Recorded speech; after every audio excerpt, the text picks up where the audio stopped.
एक डकी भाई का केस कई अफसरान का सर ले गया, या दूसरे लफ्ज़ों में अब ये भी कहें एक डकी भाई एनसीसीआई को बेनकाब करके।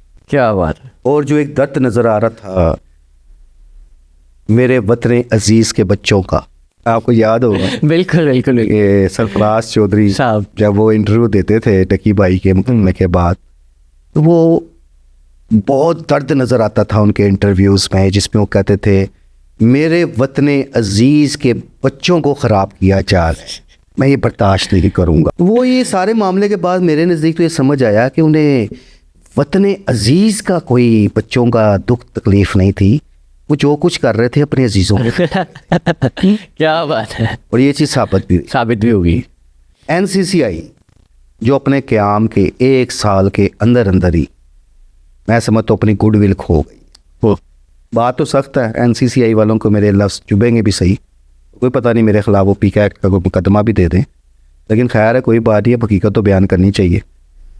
सर जी, अब आप अगर एनसीसीआई का अलहदा से ये सारा सेटअप बनाने की ज़रूरत क्यों महसूस हुई? जो सोशल मीडिया तरक्की करके है, टेक्नोलॉजी तरक्की कर गई है, ऑनलाइन फ्रॉड बहुत ज़्यादा बढ़ गए, स्कैम बहुत ज़्यादा हो रहे थे, और सबसे बढ़ के मैं समझता हूँ कि एनसीसीआई का क़याम लाने का मकसद भी ये था कि जिस तरह ख़वातीन को ब्लैकमेल किया जाता है नाज़ेबा तस्वीर की आड़ में, बिल्कुल तो पता है कल्चर चल रहा है आपका, ऐसे ही है। बिल्कुल सर। अब एनसीसीआई के पास हज़ार केस हैं इस वक्त जो ज़ेर अल्तवा पड़े हैं, लोग चक्कर लगा लगा के थक जाते हैं। अब उन केसेस को कौन डील कर रहा था? ये सरफराज चौधरी और इनकी टीम ही कर रही है। ऐसे ही है, क्योंकि जब से एनसीसीआई का क़याम अमल में आया है, एडिशनल डायरेक्टर सरफराज चौधरी थे, और उससे पहले जब यही साइबर क्राइमिंग था, साइबर क्राइम सेल कह लें, मिल कह लें, अभी सरफराज चौधरी ही थे।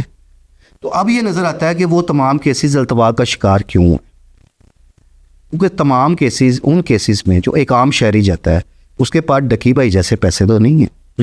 बिल्कुल। पैसा तो डकी भाई के पास था, पैसा तो रजब भट्ट के पास है, पैसा तो उन यूट्यूबर्स के पास है, मेरे वतन अजीज़ के बच्चों को जो खैराब कर रहे थे, और सरफराज चौधरी अब उन तमाम के पीछे थे, पर वो उनकी बदकिस्मती कि उनका जो पहला ही छक्का था वो बाउंड्री पे कैच आउट हो गया।